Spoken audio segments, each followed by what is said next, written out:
I'm pleased to say we're joined by the leader of the Liberal Democrats, Sir Ed Davey. Sir Ed, thank you so much for being with us. Let's just pick up on the weather conditions that we are facing. There are calls by Tim Farron for water bosses to have their bonuses capped until they fix leaks. Is that something that you would be backing? Totally. I think the water companies have got away with blue murder, frankly. They've been making huge profits. The bosses have been getting massive bonuses.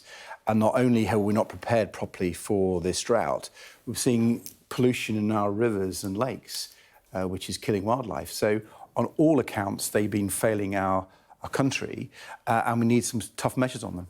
So how long would this ban on their bonuses go on for? Because some of these companies are saying they can't get a handle on the leaks until at least 2050. We're going to just stop the companies giving out bonuses up until then? I think we need to review the whole way they have been operating, and we can do that relatively quickly over the next year or so. But we've got to tackle the problem. They've been allowing these leaks to continue for far too long. We've seen a waste of water when we're desperately in need of water for people. There are drought conditions, and we need action. And I think Tim Farron is quite right to propose that. So do you think that this supports the argument, then, that some are making to bring water companies back into public ownership? Well, I think we need tough regulation, and there's just not been that regulation there. And we've seen that... Allow them to remain private or come back into public ownership? Well, I think we can keep the current status, but we need tougher regulations. That's what Liberal Democrats have argued for a long time, and that's regulations both in terms of sorting out this water shortage, but also the pollution that we've seen in our rivers. We've been allowing these water companies to pump their filthy sewage into our rivers. Liberal Democrats in Parliament have put forward draft laws to stop that, and unfortunately Conservative MPs have voted against that. So Conservatives are allowing the water companies to get away with their pollution and their failure to act for our country. Let's move on now to the cost of living crisis and the huge bills that people are facing. You're calling now for there to be a cap on the prices and for the price cap not to rise as it will do on the 26th of August. Why are you calling for that right now? I'm very worried about what millions of families and pensioners are going to face this winter. And I've been listening to the Conservative candidates for the next Prime Minister for a plan to tackle this, to help people, but they've got no plan whatsoever. It's almost like they're living in a parallel universe. So Liberal Democrats today are putting forward our plan. And what we're saying is the expected rise of £1,400 in the energy price cap, on top of the £700 rise last April. We're saying that new rise should not happen. It should be cancelled, and it should be the government that pays the suppliers to make sure that people get the electricity and gas that they need. And if we don't do this, we're facing a social crisis, a catastrophe.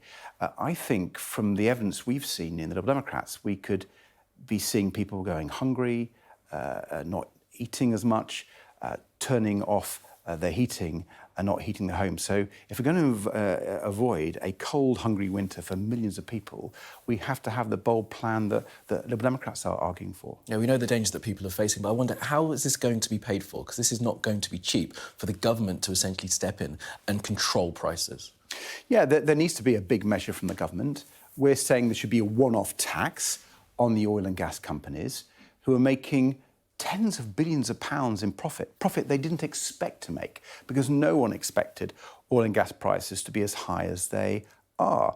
And I think it's only fair that we ask those oil and gas companies to pay some of their profit to the government, so the government could then help millions of families and pensioners. That's a fair approach. It would also, by the way, prevent this catastrophe which is our country is heading towards. You call it one-off tax, so is this the same as the windfall tax that the Chancellor... Yeah, it's a windfall tax, but the Chancellor's approach was very weak. It didn't raise anywhere near enough money. It didn't ensure that some of the profits they've made over this period face this tax. And they had lots of loopholes they were given. We need a proper tax on the profits of the oil and gas companies. We've got a well-thought-through proposal, and it would pay the large bulk of this idea of stopping the energy price cap rising in October. We've got to help people.